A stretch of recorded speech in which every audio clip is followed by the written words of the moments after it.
Čau! Nazdar ľudia, vítam vás pri ďalšom vlogu. A dneska si niečo povieme o Next Gen. Čo si vlastne vy myslíte? Čo znamená podľa vás Next Gen? Sú to Next Gen hry ako je napríklad GTA 5? Nie. Sú to hry ako napríklad Watch Dogs? Áno, to sú napríklad Next Gen hry. Ale niektoré sa dávajú na staré konzoly. Povedzte mi, ako si vy predstavujete Next Gen konzolu a Next Gen hru? Čo by mala obsahovať Next Gen hra? Super grafiku? Premakané dialógy? Aby som vedel váš názor, napíšte mi to kľudne do komentáru, aby som sám zistil, čo si ľudia myslia o tom, čo znamená Next Gen hra v dnešnej dobe. A vrátim sa ešte ku tým Next Gen hrám. No, respektíve ku hrám. Máte aj vy už kúpenú GTA 5? Lebo ja nie.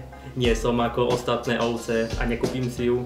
Možno si ju zahrám, ale nejak extra ma tá hra až tak neláka ako iný. Chcel by som vedieť, že prečo to ľudí tak priťahuje. Či je to iba o značke, alebo je to fakt taká super premakaná hra. Ako netvrdím, GTAčko bolo super, hral som 4, som skoro všetky diely, ale prešiel som bohužiaľ iba jeden, takže mňa až tak neoplatilo. Ale netvrdím, že GTA 5 je zlá. Len tvrdím to, že ľudia to kupujú bez toho, aby si niečo zistili o tej hre a potom to predávajú pod ceny. A ešte by som chcel povedať, že už sa tak strašne teším na Watch Dogs. Už si chcem dať predobjednávku na Vigilante Edition.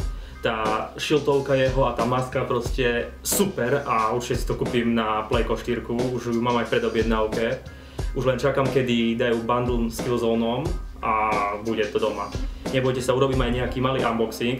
Malý. No. Na Playko 4 bude veľký unboxing, aby ste si všetci, tí, ktorí ešte na to nemáte alebo neplánujete tak skoro kúpiť, uvideli, aká to je šupa.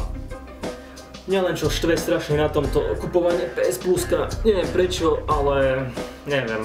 Tí, ktorí majú pomalší net, podľa mňa im to je zbytočné, keďže tam budú 3 hry, sa mi zdá, zdarma a tie hry budú mať od 20 GB, to určite nie, ale neviem, je to trošku podivuhodné.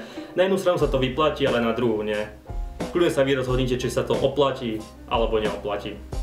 Podľa mňa je to také 50 na 50. Tí, ktorí chcú hrať multiplayer, určite budú kupovať, ja jednoznačne. Určite chcem Battlefield 4, takže PS Plus je u mňa nevyhnutnosťou. Ale tí, ktorí multiplayer nehrajú, im je to zbytočné. Zaplatia si za plusko a majú z toho iba 50% účasť celého pluska. Keďže budú mať napríklad iba zdarma hry. A nebudú využívať multiplayer. Ale podľa mňa je strašne super, že dali možnosti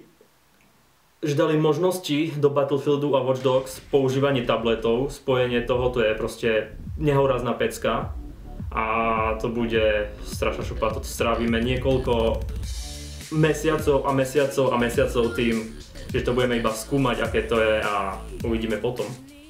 Ja už neviem dočkať už iba nejakých 10 týždňov a PlayStation bude u mňa doma. Už sa strašne neviem dočkať, takže očakávajte hneď, jak mi to príde, hneď ten deň urobím unboxing a vás to nemínie a budete so mnou zdieľať to nadšenie a radosť, ako ja z toho budem mať. Aj keď musím povedať, že ja som Playko 4 vôbec nechcel, mne sa práve že nepáči jeho konštrukcia, je také podivhodné, aj keď už časom sa mi začína viac páčiť, ten modrý pásy okolo obrúby celého Playka je super. Až na ten ovládač, ten je proste strašný. Neviem, absolútne sa mi to nepáči. Ale čo môžem robiť, keďže staré Sixaxy si nebudú podporované. Nevadí. Chceme si ešte niečo povedať o Xbox One, o tom veľmi neviem. V živote som ho nemal, zažal som ho iba chvíľu, ale na FPS-ka má ovládač veľmi dobrý. Musí sa nechať. Na Playku sa mi trošku zle hrajú FPS-ka, musím si na to zvyknúť, ale na Xboxe je to také zvláštne. Ale hrá sa celkom dobre.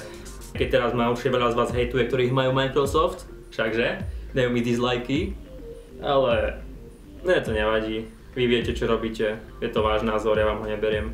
Každý hraje niečo, čo sa mu páči, sú Xboxáci a sú zo Sony ľudia, takže každý nech si berie konzolu, ktorú chce.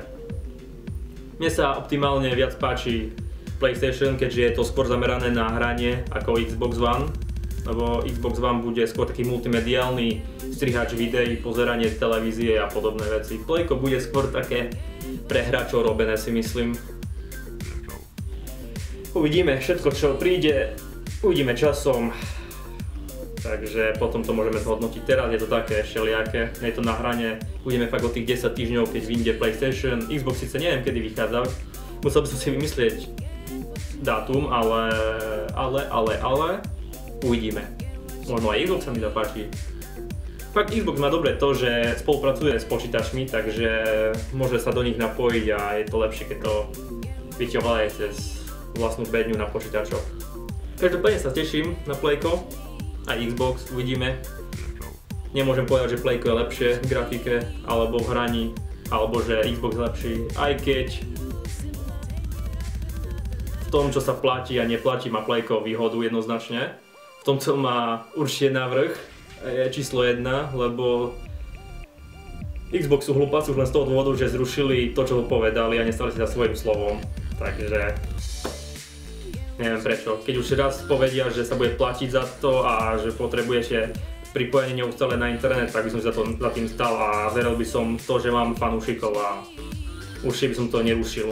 No, tak Xbox sa posralo a tak to aj dopadne. Tento rok má, a respektíve ten ďalší rok, má u Next Gen konzol skôr prevahu PlayStation ako Xbox.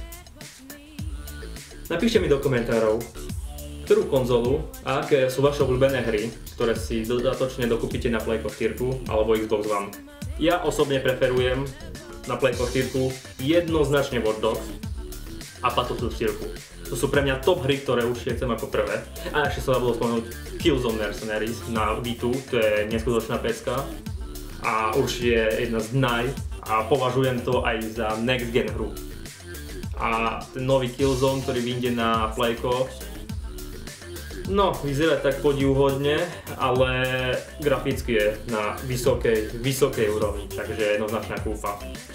Takže všetko, čo som chcel, som povedal. Napíšte mi, ktorú konzolu preferujete, aké hry si chcete pokupovať, čo sa vám páči, čo nie, aký máte hlavne názor na GTAčko, som zvedavý. A vidíme sa u ďalšieho vlogu? Nie, nevidíme, pretože ďalšie video bude v nedeľu a to bude let's play z hry. Sa dozviete až v nedeľu. Ahoj!